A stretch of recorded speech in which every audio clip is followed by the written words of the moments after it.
नमस्कार बच्चों, आप सबका स्वागत है आपके YouTube चैनल जेई परजीत पर। तो जैसे कि बोर्ड का पेपर पास आता जा रहा है तो सबकी धड़कनें तेज होती जा रही है। तो मैं आज आपको बेटा इस वीडियो से मोस्ट इंपोर्टेंट चैप्टर बताता हूं कि जिससे आप कम से कम समय में एनसीईआरटी में से ही कौन कौन से टॉपिक आपको करने कि आप आसानी से अगर पास होना चाहे तो ठीक है, सिर्फ उनके लिए जो आसानी से पास होना चाहते हैं। तो बेटा आज हम जानेंगे मोस्ट इंपोर्टेंट चैप्टर क्लास 12 के मैथ्स के लिए। फटाफट से बेटा देखते हैं। देखिए, अगर हम लेके चलते हैं हमारे मैथ्स पेपर को, पहले समझते हैं पूरा पेपर है कितना।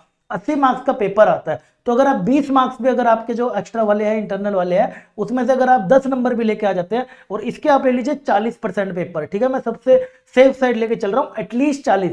तो 4 8 32 तो यहां से बन गया, 32 और प्लस 10 12 वहां से आगे कितना बन जाएगा, 42 45 का काम हो गए मजे। तो यही वाले मजे लेने के लिए भाई साहब आपको क्या करना पड़ेगा, आप देखिए हमारा जो पेपर का पैटर्न है, लास्ट वीडियो में बेटा मैंने आपको अच्छे से समझाया था। अगर आपने वो नहीं देखी है, उस वीडियो में आपको बेटा अच्छे से इसमें मैंने समझा रखा था कि कैसे आपने बेटा करना है और क्या नया पैटर्न है। इस नए पैटर्न के हिसाब से तो ये पेपर हमारा इस तरीके से बटा हुआ है 5 सेक्शन में, ठीक है। तो आप अभी ध्यान दीजिए सिर्फ 5 मार्क्स और 3 मार्क्स वाले सेक्शन पे, और ये हमारा सेक्शन था केस स्टडी वाला। तो पहले हम बात करते हैं 5 मार्क्स लाने वाले चैप्टर कौन कौन से आसान हो सकते हैं, कहां से हमें करने चाहिए। तो बेटा 5 मार्क्स वाले जितने भी चैप्टर्स होंगे ना, तो कौन कौन से, मैट्रिसेस डिटरमिनेंट हो सकता है हमारा, जिसमें आप इनवर्स वाले और सोल्यूशन ऑफ इक्वेशन वाले क्वेश्चन कर लो, ठीक है। सिर्फ ये वाले सोल्यूशन ऑफ इक्वेशन वाले और इनवर्स कैसे फाइंड करते हैं, सिर्फ वही वाले क्वेश्चन कर लो। नेक्स्ट एप्लीकेशन ऑफ डेरिवेटिव, बेटा हमेशा बड़ा क्वेश्चन आता ही आता है इससे।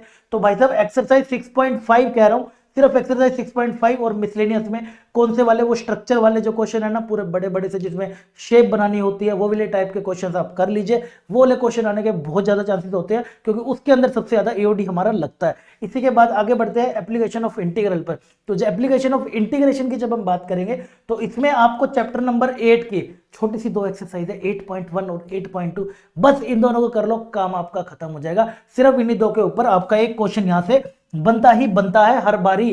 तो यानी कि 5 मार्क्स वाले अगर हम लेके चले तो मैंने आपके सामने सिर्फ ये 5 चैप्टर रख दिए। इन 5 में से आपको डेफिनेटली जो आपके कितने क्वेश्चन आने हैं, 4 क्वेश्चन जो आपके आने हैं, वो इनमें से पक्का आपको दिखेंगे ही दिखेंगे, ठीक है। अगला आ जाओ प्रोबेबिलिटी में। प्रोबेबिलिटी में बेटे बेस थ्योरम कर लियो और डिस्ट्रीब्यूशन वाला जो हमारा अभी ऐड हुआ है वो ऐड कर लियो। और 3D में हमारे पास प्लेन और लाइन के, प्लेन और लाइन जिसमें मिक्स हो रही है ना, वो वाले क्वेश्चन जरूर आएंगे, प्लेन और लाइन वाले, यानी कि मिसलेनियस एक्सरसाइज, यानी कि बेटा इसकी मिसलेनियस एक्सरसाइज से क्वेश्चन तुम्हारे जरूर आ सकते हैं। तो इसका ध्यान रखना है तैयारी करते टाइम। इन सारी चीजों का आप चाहें तो स्क्रीनशॉट ले सकते हैं और इन सारे पॉइंटों को आप आराम से बेटा इसी हिसाब से आप तैयारी करें, डेफिनेटली आप पास हो सकते हो। 5 मार्क्स से सारे क्वेश्चन निकल कर आएंगे। अगले पे आजा बेटे, अगले पे आजा फॉर 3 मार्क्स। 3 मार्क्स वाले में हमारे पास कौन कौन से आते हैं, वेक्टर आ जाता है, उसके बाद इंटीग्रेशन और relation and function and C&D मतलब कंटिन्यूटी एंड डिफरेंशिएबिलिटी। वेक्टर आसान है, सिर्फ मिसलेनियस कर जाना, बाकी करने की जरूरत नहीं है, खत्म, ठीक है। इंटीग्रेशन में भी बेटा सिर्फ क्या कह रहा हूं, मिसलेनियस और सोल्ड एग्जांपल, मिसलेनियस के जो सोल्ड एग्जांपल होंगे ना वो कर जाना, जैसे भी करके जाओ, ये जरूर कर जाना क्योंकि इससे क्वेश्चन आपका आया हुआ है 3 मार्क्स का, ये मैं आपको पक्का वादा करता हूं। नेक्स्ट है बेटा रिलेशन एंड फंक्शन।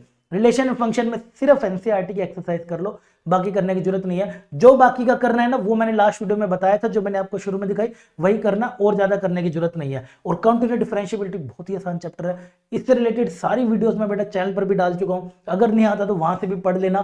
सिर्फ एनसीईआरटी करनी है और साथ में इसकी एक मिसलेनियस और ऐड कर लो, बस।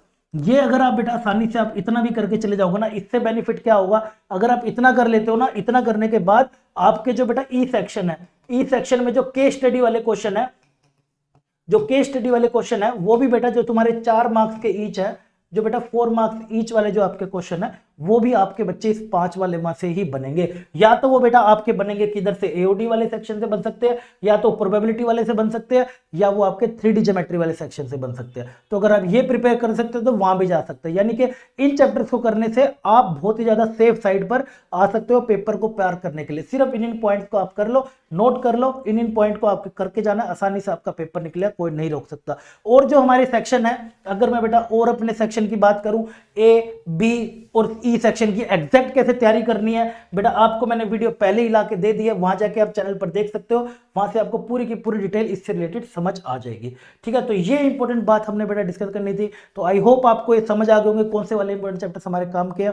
अगर बेटा अगर आप इसी स्ट्रेटेजी से फॉलो करेंगे तो मुझे कमेंट करके जरूर बताना, एंड वीडियो को लाइक कर देना। अगली वीडियो में मिलते हैं बेटा अमेजिंग कंटेंट के साथ, तब तक के लिए अपना ध्यान रखिएगा, बाय बाय, टेक केयर, जय हिंद।